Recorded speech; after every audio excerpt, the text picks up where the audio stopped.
Hoje é o nosso estudo de número 1 de uma série de aulas que eu vou gravar com vocês sobre o caso Dora, né?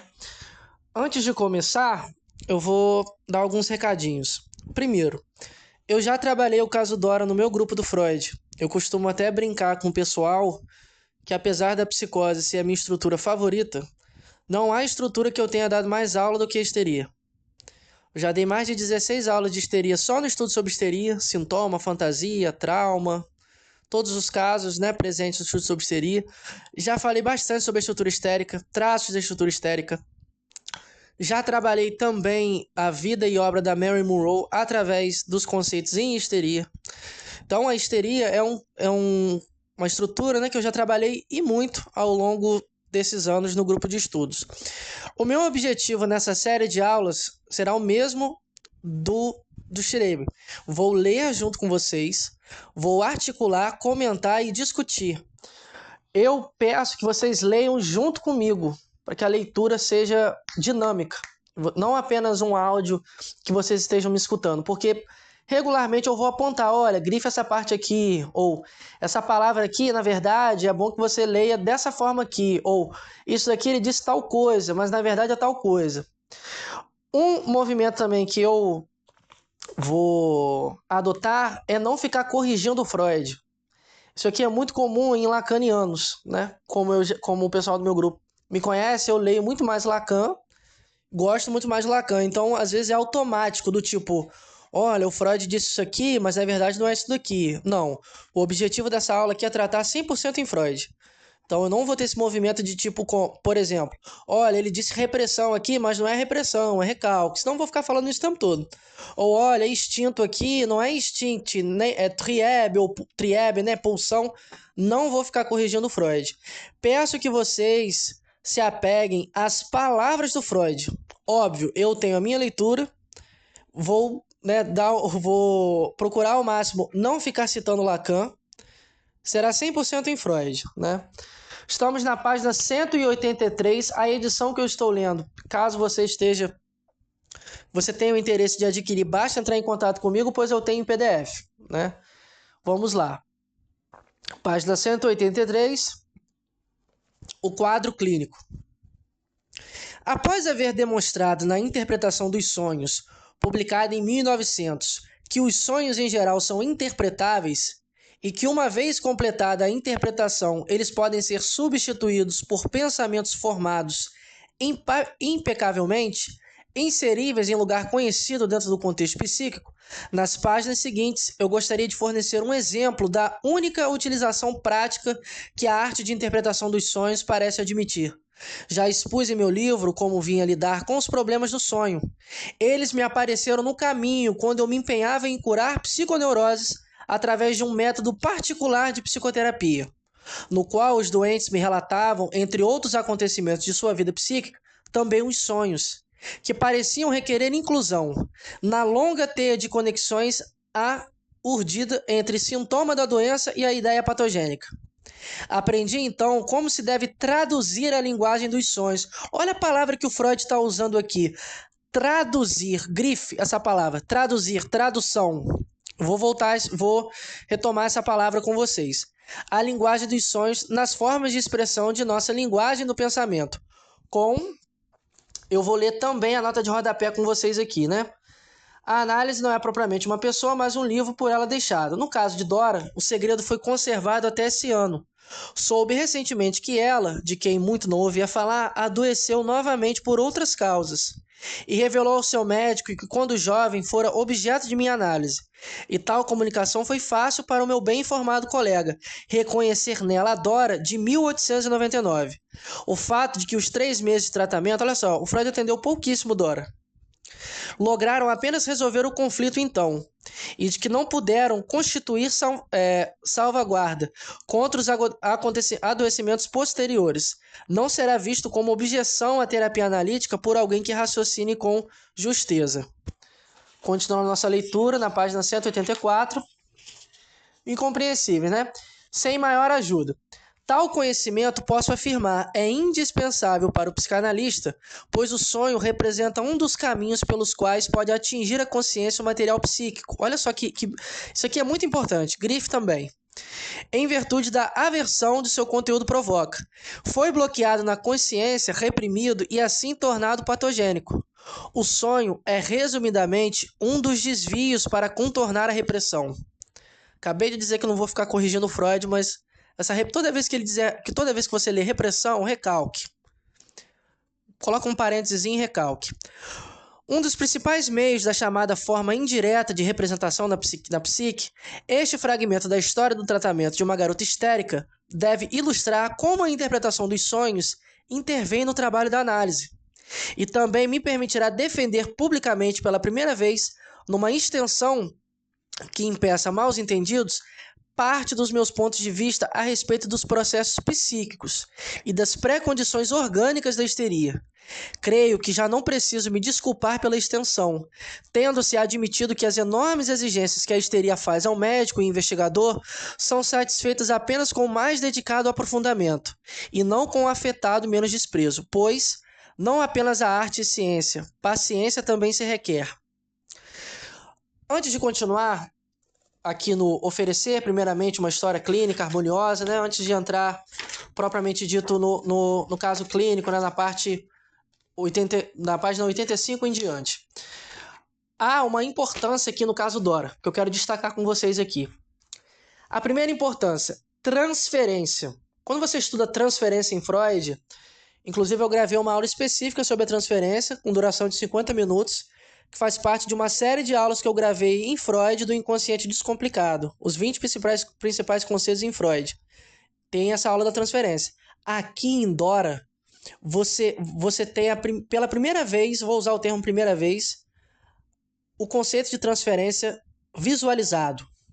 Nos estudos sobre Xerebe, eu comentei com vocês que eu particularmente prefiro e tenho um apreço muito maior quando eu consigo visualizar o conceito ao invés de compreendê-lo ou decorá-lo. Aqui você vai conseguir visualizar o conceito de transferência em Freud, esse é o primeiro ponto. Segundo, aqui no caso Dora, você vai ouvir, né, vai ler junto comigo, duas interpretações do sonho de Dora. Dora teve 2 sonhos, eu vou comentar com vocês, onde o Freud interpreta de uma forma genial. Não existe outra palavra para resumir o que ele faz nessa interpretação dos sonhos. Por quê? Esse texto aqui que eu estou lendo com vocês, 1901, tem edições diferentes, mas vamos imaginar o seguinte, o Freud está atendendo Dora, que é uma adolescente, uma jovem adolescente, o tratamento só durou 3 meses. Em 1901, um ano após a publicação da sua interpretação dos sonhos. Conteúdo latente, conteúdo manifesto, né? Condensação, deslocamento e a própria interpretação dos sonhos, que nesse momento aqui era uma interpretação muito por meio de um signo. Eu vou usar esse termo com vocês aqui.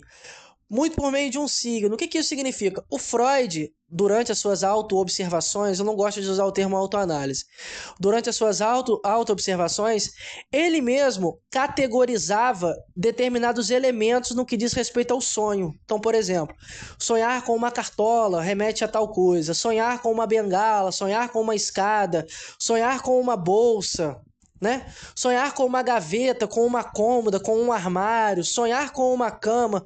Tudo isso aqui no Freud ainda tinha uma certa significação em torno de um signo, né? Um elemento que representava algo para alguém. Aqui na interpretação dos sonhos do Freud em Dora, você vai ter pela primeira vez como que se dá a interpretação dos sonhos na análise. Na análise, o trabalho de um analista na interpretação dos sonhos. Aqui em Freud é genial. Vamos lá, transferência, o trabalho da interpretação dos sonhos do analista com o seu paciente ali na análise, os sintomas histéricos que aqui em Dora não cai dentro do clichê freudiano de achar que toda histérica, por exemplo, só tem sintoma conversivo, sintoma no corpo. Dora tem alguns sintomas conversivos aqui, mas o foco maior desse caso não reside nos sintomas conversivos de Dora, mas na trama sexual desse caso. Sexual aqui, eu não quero que vocês escutem essa palavra e pensem, por exemplo, sacanagem ou sexo propriamente dito. Sexual aqui do ponto de vista freudiano. Terceiro elemento aqui que eu apontei para vocês. O quarto, que na minha opinião é o mais importante, o Édipo. O Édipo na menina em Dora é escancarado. Anote, nós vamos trabalhar todos esses conceitos durante a nossa leitura. Continuando então. Oferecer primeiramente uma história clínica harmoniosa e sem lacunas significaria colocar o leitor já de início numa situação bem diferente da que foi a do observador médico. O que é informado pelos familiares do doente, no caso, pelo pai da garota de 18 anos, olha só, jovenzinha, proporciona em geral um quadro não muito fiel do curso da enfermidade. É certo que depois do início, o tratamento com a solicitação de que o paciente me conte sua história e fale de sua doença, mas não o que então venho a saber, ainda não basta para me orientar. Esse primeiro relato pode ser comparado a um rio não navegável, cujo leito é num momento obstruído por rochedos e, em outro, dividido e tornado raso por bancos de areia. Tenho de assombrar-me com casos clínicos de histeria tão precisos e fluentes que os autores apresentam. Na realidade, os doentes são incapazes de fornecer tais relatos sobre si mesmos. Podem informar de modo suficiente e coerente sobre esse ou aquele período de sua vida, mas logo aparece outro período em que suas comunicações se empobrecem, deixando lacunas e enigmas, e ainda outras vezes deparamos com épocas inteiramente obscuras, sem o lume de qualquer informação aproveitável. Os nexos, mesmo aqueles ostensivos, estão geralmente partidos.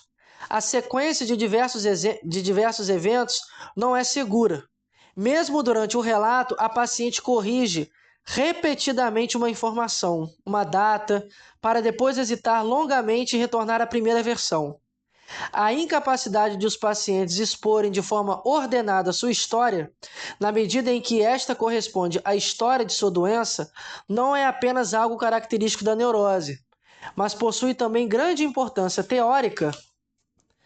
Essa incapacidade tem os seguintes fundamentos. Vamos lá. Primeiro, o doente, por motivos ainda não superados de timidez e pudor, discrição quanto a outras pessoas devem ser consideradas. Silencia consciente e propositalmente uma parte daquilo que sabe e que deveria contar. Esta seria a participação da insinceridade consciente. Em segundo lugar, uma parte de seu conhecimento amnésico, do qual a paciente dispõe, habitualmente é excluída durante o relato, sem que ela tenha a intenção de fazê-lo. Participação da insinceridade inconsciente. Em terceiro lugar, nunca faltam amnésias verdadeiras, lacunas de memória que envolvem não apenas lembranças antigas, mas também recentes e paramnésicas, formadas secundariamente para preencher essas lacunas. Quando os acontecimentos mesmos foram conservados na memória, o propósito subjacente às amnésias é alcançado, com a mesma segurança pela remoção de um nexo. O nexo é rompido. Vamos lá, página 167. 187. É rompido por mais segura pela alteração da sequência dos acontecimentos. Esta sempre se mostra o componente mais vulnerável do acervo da memória, o mais facilmente sujeito à repressão. Várias lembranças nós encontramos, por assim dizer, num primeiro estágio da repressão. Elas se apresentam tomadas pela dúvida. Algum tempo depois, essa dúvida seria substituída pelo esquecimento ou lembrança equivocada.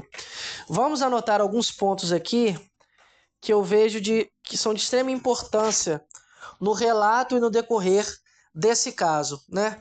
O Freud está apontando aqui o seguinte. Primeiro, essa insinceridade inconsciente,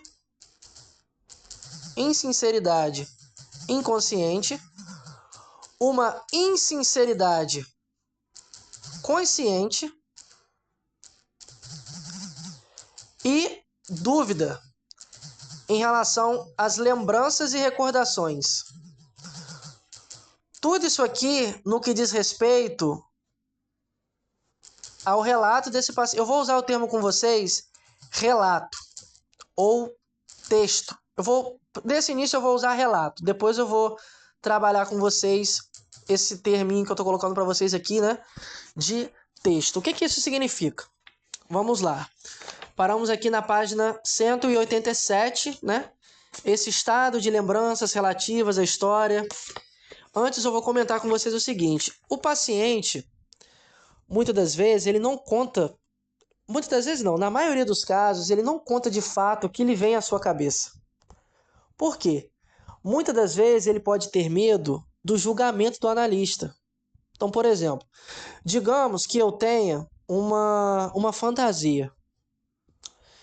E essa fantasia eu julgo, com base no julgamento da maioria das pessoas, ser uma fantasia deplorável, suja, sacana demais, safada demais, depravada demais. Então, por exemplo, um analista chega e diz assim: olha, você tem que me dizer tudo, tudo que lhe vem à cabeça. Me conte sobre essa fantasia. Só que eu conto em parte. Em parte. Então, por exemplo, vou dar só um exemplo para vocês. Digamos que um paciente tenha a fantasia de transar com uma mulher grávida. E que isso, de certa forma, está causando angústia nele. Porque, por exemplo, ele trabalha num hospital, né? E ele tem medo de olhar demais para uma grávida e ficar excitado. Ou de conversar com uma grávida e ficar excitado, enfim. Ele tem essa fantasia. Digamos que ele tem essa fantasia de ficar com uma grávida.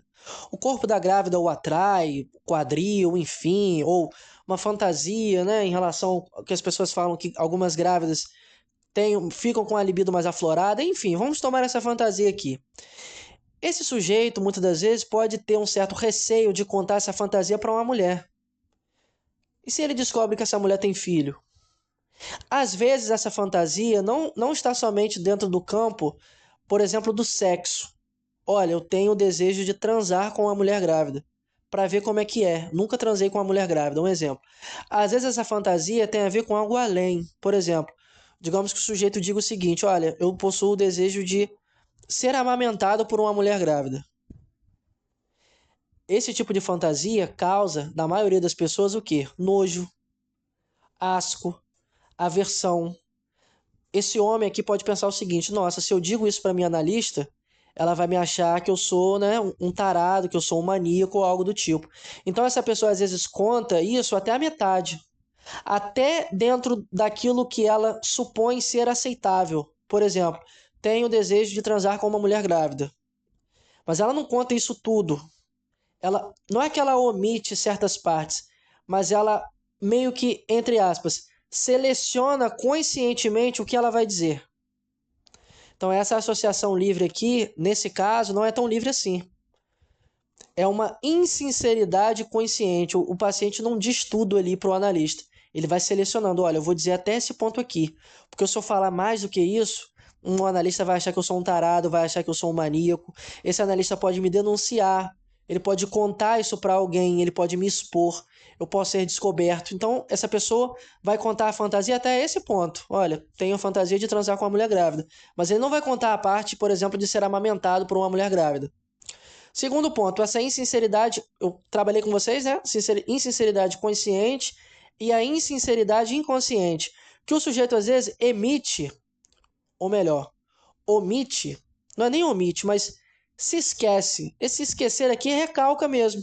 Às vezes ele está contando uma história ao seu analista e ele conta parte dessa história. Por quê? Quando você conta algo ao analista, temos a ideia, não, o paciente aqui, que o que ele está relatando é como se fosse a descrição de um livro ou de um filme, né? Com as cenas ali que vão uma atrás da outra, né? Sucessivamente. Só que há lacunas. Muitas de nossas histórias contêm lacunas. Essas lacunas nós tentamos preencher. Então, o sujeito aqui, nesse segundo exemplo, nesse segundo ponto que o Freud está tratando, há uma certa insinceridade inconsciente, fruto do recalque. Recalque, né? Resistência também. Essa parte aqui que o Freud está trabalhando entra também quando você estuda resistência em Freud, né? Há aqui também o que ele coloca sobre a dúvida em relação às recordações e às lembranças, porque no início desse caso aqui, o que ele está apontando? Que a Dora, se formos tomar um paciente aqui como um narrador em terceira pessoa ou em primeira pessoa de um livro, todo paciente, vamos tomar que o relato desse paciente aqui seja um livro, um texto pelo qual o analista está lendo. Nenhum paciente é um narrador confiável.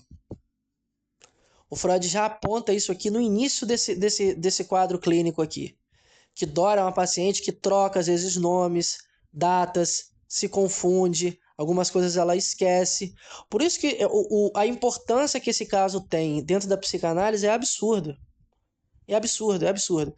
Eu costumo dizer que o caso mais difícil para mim do Freud é o do Homem dos Lobos. Mas sem dúvida em termos de construção teórica, na teoria do Freud, na minha opinião, Dora é o seu melhor caso. Sem sombra de dúvida, sim. Anote todos esses pontos que eu estou trabalhando com vocês aqui agora em relação à resistência e análise, porque esse texto do Freud é completamente diferente do texto do Schreber. Ele não atendeu o Schreber. Ele leu o livro autobiográfico do Schreber. Aqui ele atendeu Dora, né? Continuando a nossa leitura. Esse estado de lembranças relativas à história da doença é correlato necessário teoricamente requerido dos sintomas da doença. Depois do curso do tratamento, o paciente comunica o que reteve ou o que não lhe ocorreu, embora sempre o soubesse. As paramnésias se mostram insustentáveis. As lacunas da lembrança são preenchidas, que eu comentei com vocês anteriormente sobre as lacunas, né? Apenas próximo ao fim do tratamento pode-se enxergar uma história clínica coerente, compreensível e sem lacunas. Se o objetivo prático do tratamento é, preste atenção nisso daqui, valiosíssimo para quem pretende atender, né, dentro do viés freudiano. Se o objetivo prático do tratamento é remover todos os sintomas possíveis e substituí-los por pensamentos conscientes, podemos estabelecer como outro objetivo teórico a tarefa de curar todos os danos de memória do paciente. As duas metas coincidem. Se uma é alcançada, também a outra é obtida. A mesma via conduz a ambas. A natureza das coisas que formam o material da psicanálise faz com que, em nossas histórias clínicas, próxima página, 188, tenhamos de dar a mesma atenção às condições puramente humanas e sociais dos pacientes, aos dados somáticos e sintomas patológicos. Antes de tudo, nosso interesse se voltará para as relações familiares dos pacientes. E isso, como se verá adiante, não apenas com o propósito de investigar sua hereditariedade. O círculo familiar da paciente, uma jovem de 18 anos, compreendia 2 genitores e um irmão, né? Um pai, uma mãe e um irmão, que era 1 ano e meio mais velho.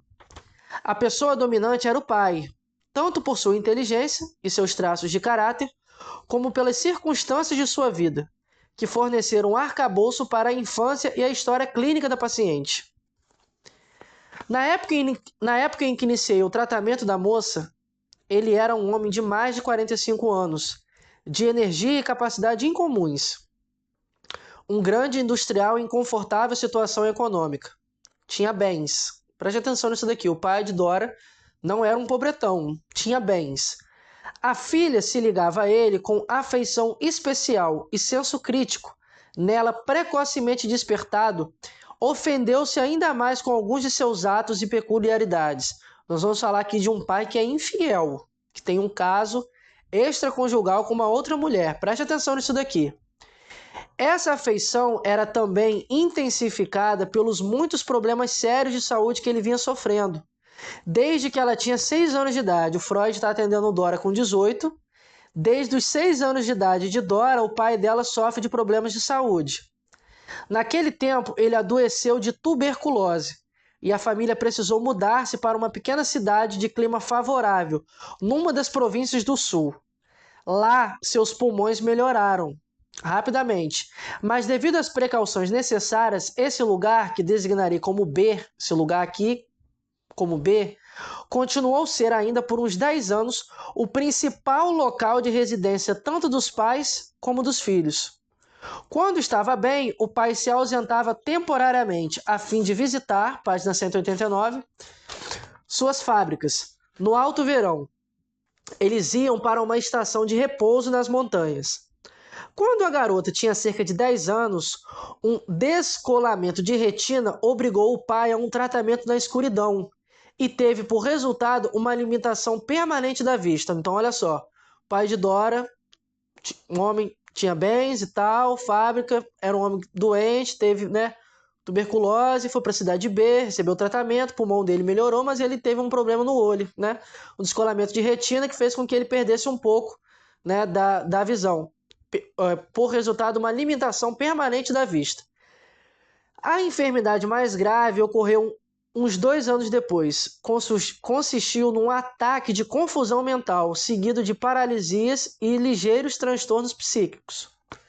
Um amigo do doente, que ainda terá um papel na história, convenceu a vir até Viena com seu médico para consultar-me, o Freud falando, né?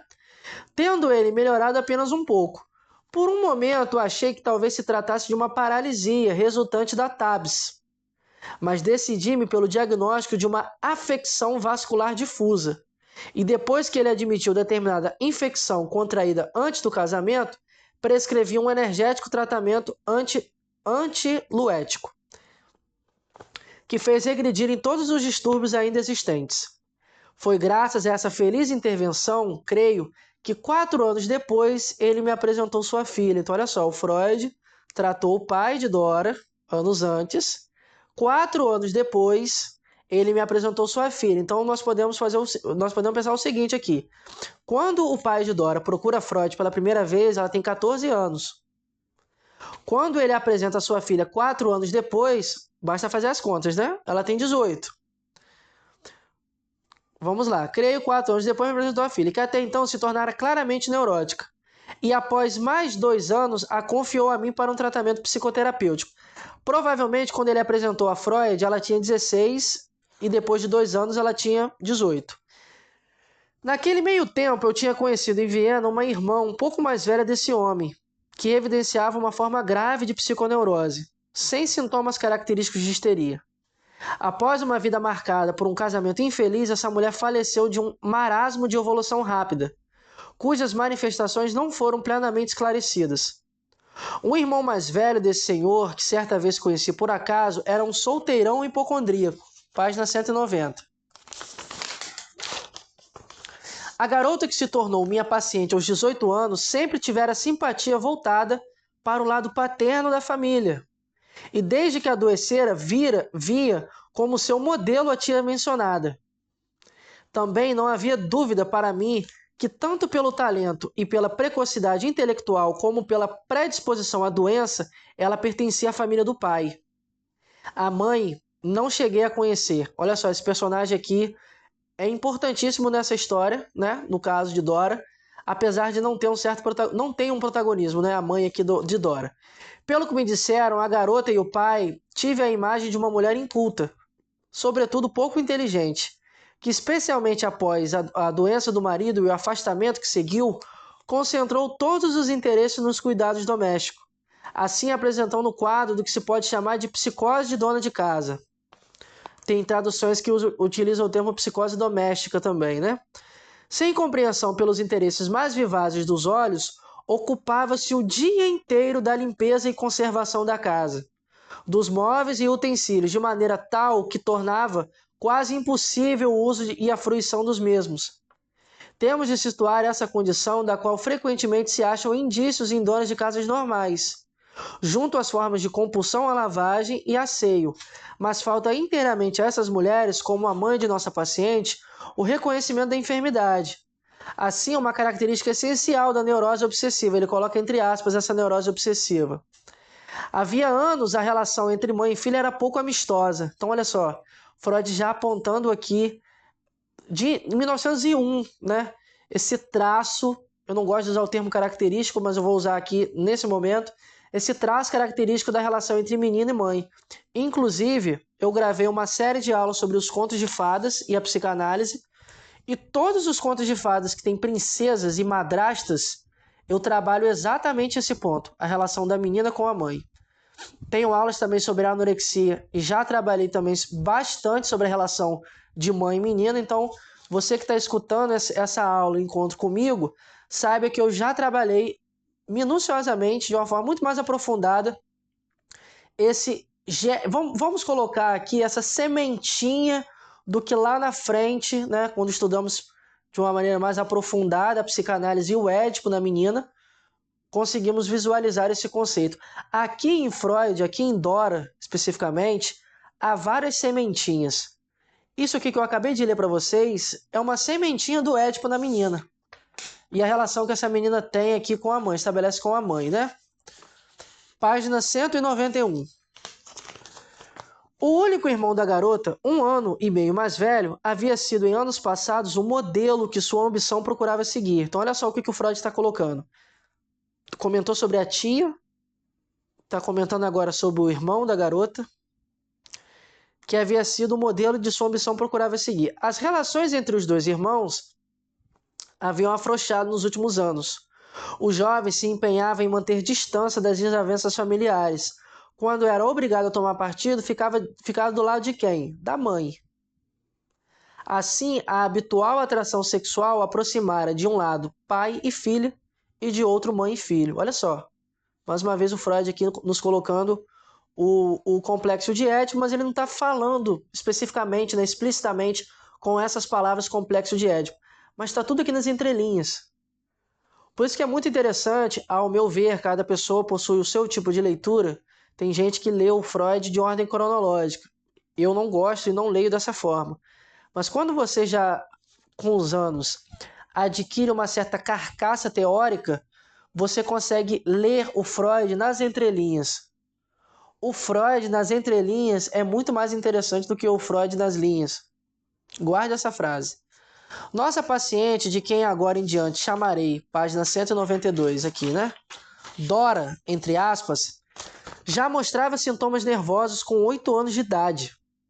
Nesse tempo ela sofreu uma dispenia crônica, às vezes com acessos agudos, que primeiramente surgiu após uma breve excursão às montanhas, e por causa disso foi atribuído um excesso de esforço. O problema cedeu gradualmente no curso de 6 meses, graças ao repouso e aos cuidados prescritos.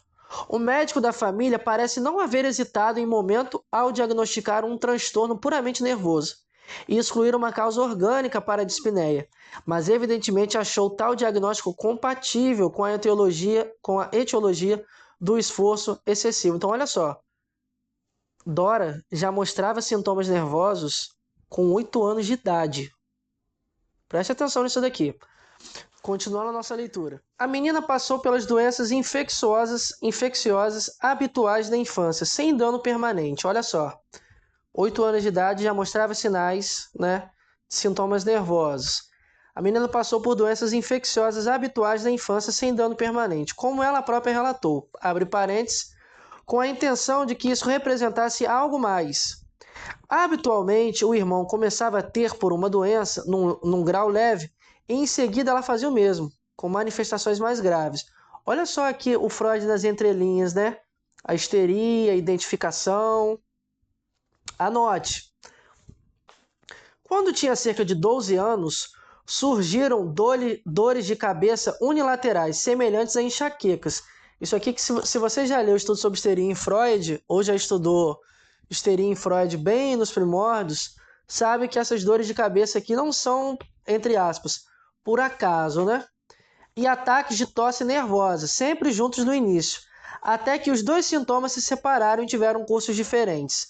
Anote, Dora, enxaqueca, tosse. A enxaqueca ficou mais rara e desapareceu com que idade? 16 anos de idade. Os ataques de tosse nervosa, que provavelmente havia iniciado com um simples catarro, permaneceram todo o tempo. Quando ela veio a mim para tratamento, tossia de forma característica. Não foi possível precisar um número desses ataques, mas eles duravam de 3 a 5, página 193, de 3 a 5 semanas, até alguns meses numa ocasião. Na primeira metade de um dos ataques desses, o sintoma mais importuno, ao menos nos últimos anos, era a completa perda da voz. Então, olha só. Olha o órgão. Vou usar esse termo, essa palavrinha com vocês. O órgão aqui, olha. Tosse. Perder a voz. Eu quero que vocês escrevam a palavra garganta.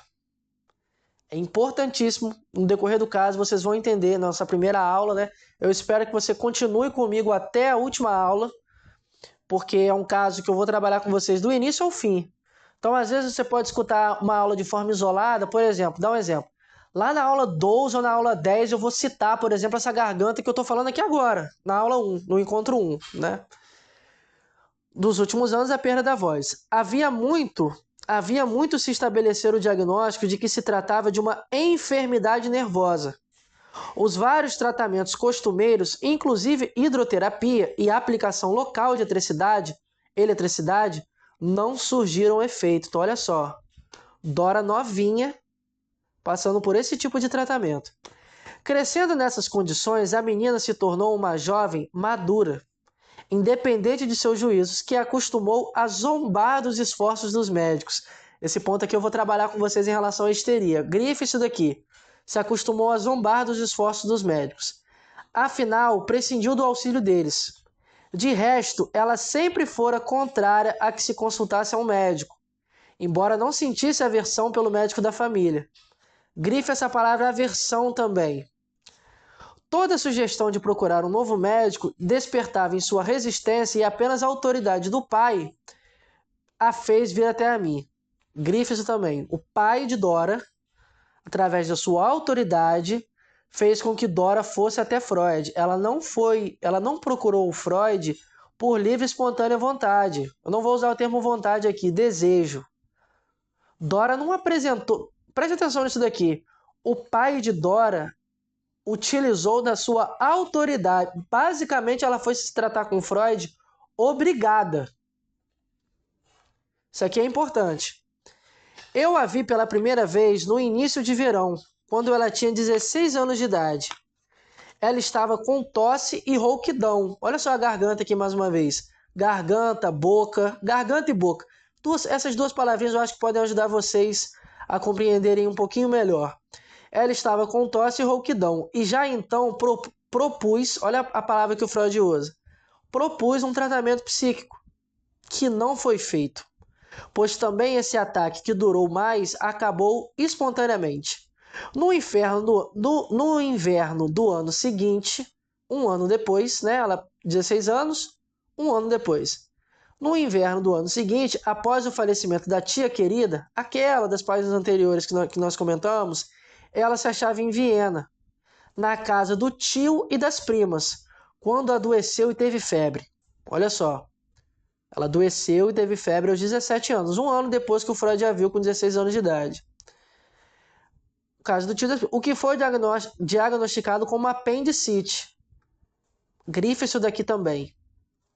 Essa apendicite aqui, o apêndice, e a região onde o apêndice está localizado.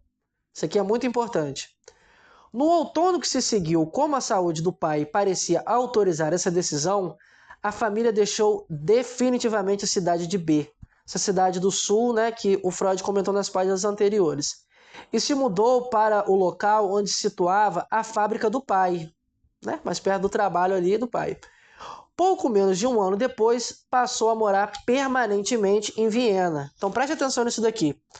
Primeiro ponto, Dora, desde novinha, desde 8 anos de idade, já apresentava sintomas nervosos.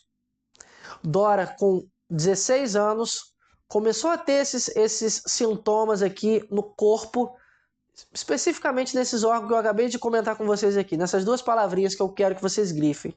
Garganta e boca. Tosse, catarro, né? Uma tosse característica. Dora, que um ano após ter se encontrado com Freud, adoece com febre e é diagnosticada também com apendicite. Pedi que vocês também grifassem, né, essa parte aqui do apendicite e puxassem uma setinha justamente para esse ponto aqui do apêndice. O local no corpo de uma pessoa, né, onde se localiza o apêndice. Dora não procurou Freud por livre e espontânea vontade. O pai dela indicou, basicamente, utilizou da sua autoridade para levá-la até Freud. Dora, que era vamos colocar como uma adolescente de 18 anos, não foi uma paciente fácil para o Freud. Já adianto para vocês aqui. Não foi. O Freud tratou ela durante 3 meses, 3 meses e meio, 4, vamos colocar 3 meses aqui. Não foi uma paciente fácil. Desde o início desse quadro clínico, o Freud já aponta isso. Que tinha momentos que ela se esquecia, que ela trocava o nome, que ela trocava as datas. vocês vão perceber na própria análise, no decorrer do relato que eu vou aqui ler junto com vocês, ela não foi uma paciente assim tão fácil para o Freud, muito pelo contrário, foi, na minha opinião, talvez tenha sido o maior desafio do Freud, tenha sido Dora, apesar de ter tratado muito pouco tempo. E essa característica aqui de zombar dos médicos, de questionar o saber desse médico, também há aqui o Freud das entrelinhas. A relação que a histérica tem com esse mestre aqui, que ela supõe, entre aspas, supõe deter um saber sobre o seu sintoma. Repare que Dora aqui não é uma adolescente fácil. Ela questiona a autoridade do mestre. Ela questiona, preste atenção, ela questiona a autoridade desse mestre. Aqui é o Freud nas entrelinhas.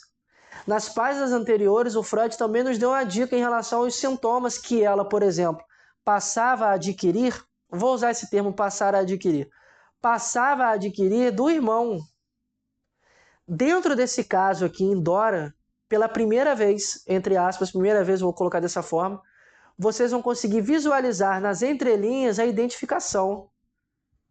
Por exemplo, eu estou trabalhando no meu grupo de estudos do Lacan, o Seminário 4. Há um capítulo no Seminário 4 que o Lacan aborda só Dora. Identificação imaginária, identificação histérica e identificação simbólica. Ele vai falar de Dora e do sonho da Bela Açougueira. Mas aqui em Freud, você consegue visualizar nas entrelinhas a identificação, desde o começo. E a identificação aqui vai nos perseguir, digamos assim, durante todo o caso. Então é muito importante que você que está escutando essa aula de número 1, anote tudo isso que eu estou comentando com vocês aqui.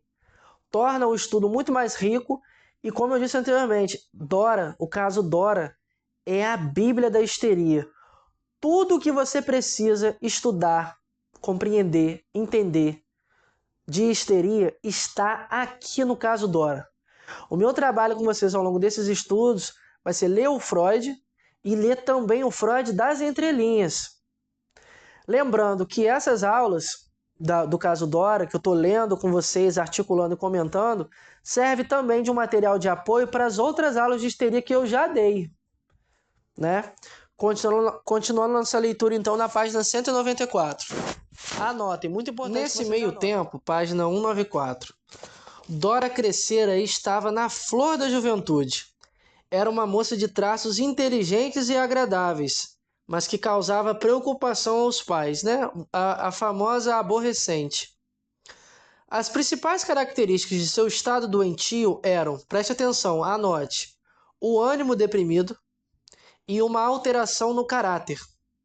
Era evidente que não estava satisfeito consigo e com seus familiares. Tratava hostivelmente o pai e já não se entendia com a mãe, que queria absolutamente que ela participasse dos cuidados da casa. Evitava os encontros sociais, tanto quanto permitiam o cansaço e a desatenção de que ele se queixava. Ocupava-se em ir às palestras para mulheres e cultivava estudos relativamente sérios. Anote isso também. Um dia, os pais se horrorizaram ao encontrar dentro ou sobre a escrivaninha da garota uma carta que ela se despedia deles, dizendo que não conseguia suportar a vida.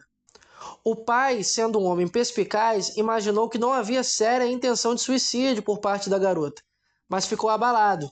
E quando um dia após uma banal discussão entre eles, a filha, esta perdeu a consciência pela primeira vez, página 195, num acesso que depois cedeu à amnésia.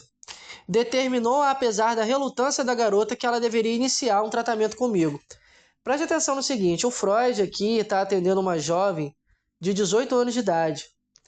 Mas você pode, sem problema algum, dizer o seguinte, olha, o Freud, o caso Dora é um caso com uma adolescente.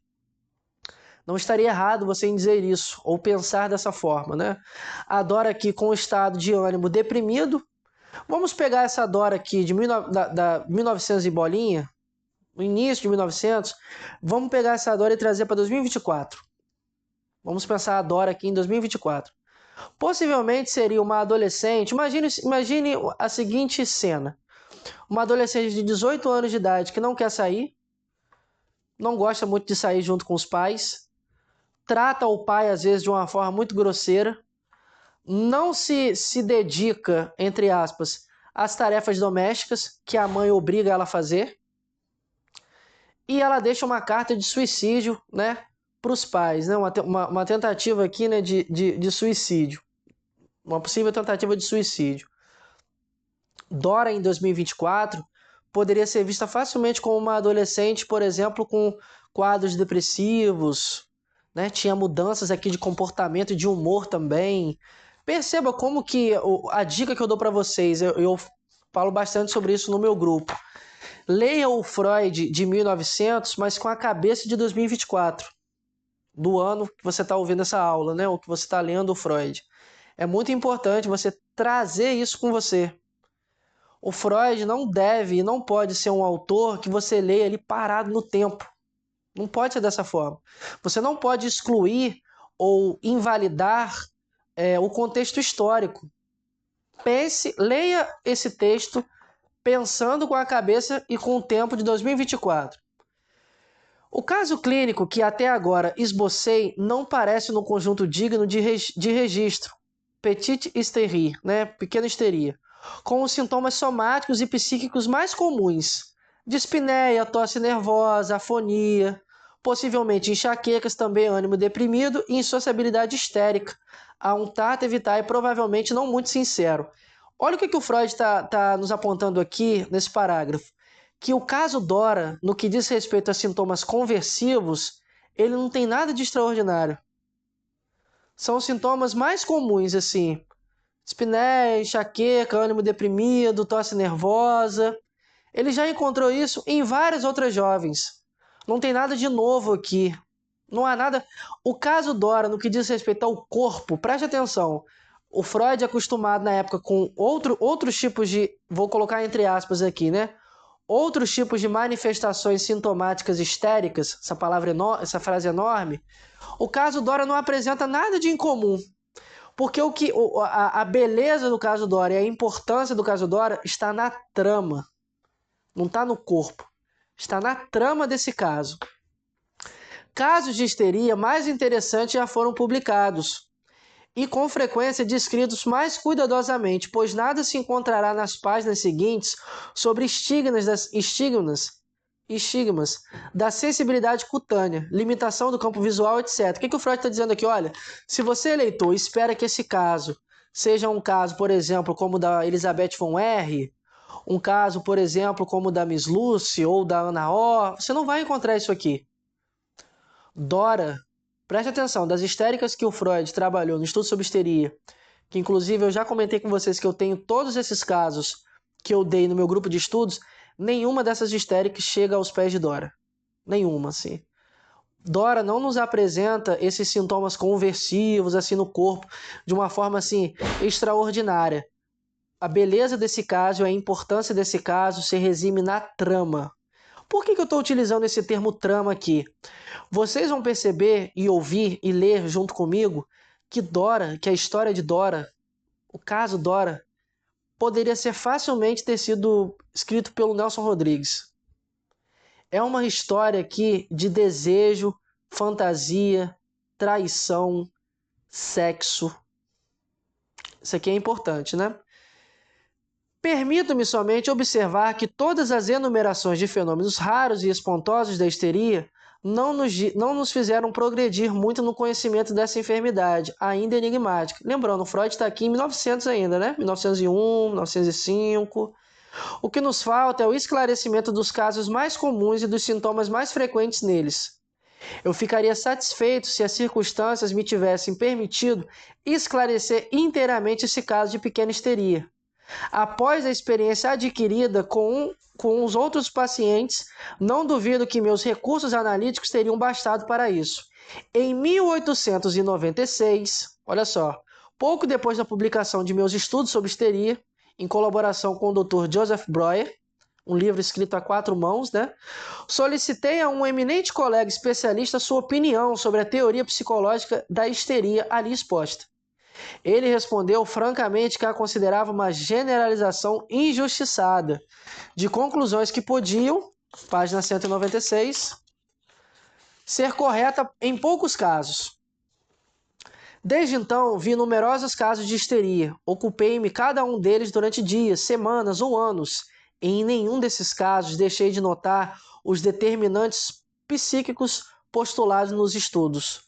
O trauma, olha essa palavra, o trauma psíquico, o conflito dos afetos e como acrescentei em trabalhos posteriores o abalo da esfera sexual, tratando-se de coisas que se tornaram patogênicas pelo afã de ocultar-se, não se deve esperar que os pacientes as entreguem espontaneamente ao médico, nem satisfazer-se com o primeiro não contraposto à investigação. Tem uma nota de rodapé aqui interessante que eu vou ler com vocês aqui também, né? Eis um exemplo desse último caso. Um dos meus colegas vienenses, cuja convicção da irrelevância dos fatores sexuais na histeria foi provavelmente reforçada por experiências desse tipo, decidiu-se por fazer uma paciente, uma garota de 14 anos, com perigosos vômitos histéricos. A embaraçosa pergunta de que se ela, porventura, tinha uma relação amorosa. A menina respondeu que não, provavelmente com bem acenando o espanto, e depois disse à mãe com sua maneira desrespeitosa: "Imagine, aquele idiota me perguntou se eu estou apaixonada." Depois eu a recebi para o tratamento e revelou-se não em nossa primeira conversa, claro, mas que ela havia se masturbado durante anos, com forte leucorreia, o que tinha estreita relação com os vômitos, que finalmente se livrara do hábito, mas que era atormentada na abstinência por um violento sentimento de culpa, de modo que via todos os infortúnios que atingiam a família como uma punição divina por seu pecado. Além disso, estava sob influência do romance da tia, cuja gravidez ilegítima, um segundo determinante para os vômitos, pensava-se que era felizmente ocultada da garota. Esse era nítido como, abre aspas, só uma criança, mas mostrou-se iniciada em tudo o que é essencial das relações sexuais. Mais uma vez o Freud apontando aqui o fator sexual nos sintomas, né? Encerramos o nosso encontro de número 1 aqui. Continuamos o próximo a partir da página 197. Caso você tenha o interesse de entrar no grupo do Freud ou de adquirir as aulas que eu tenho sobre histeria, basta entrar em contato comigo.